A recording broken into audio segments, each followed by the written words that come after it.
Hi everyone, in this video I will show you how to fix ChatGPT access denied.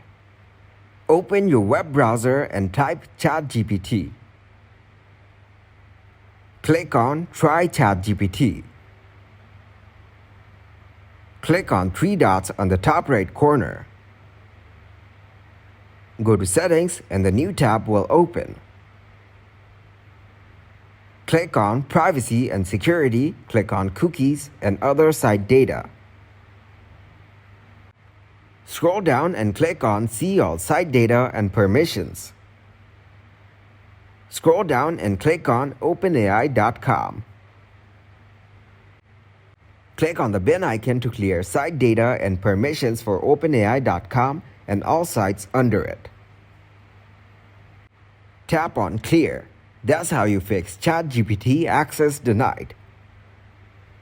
If you guys got some value, make sure to leave a like and subscribe to the channel.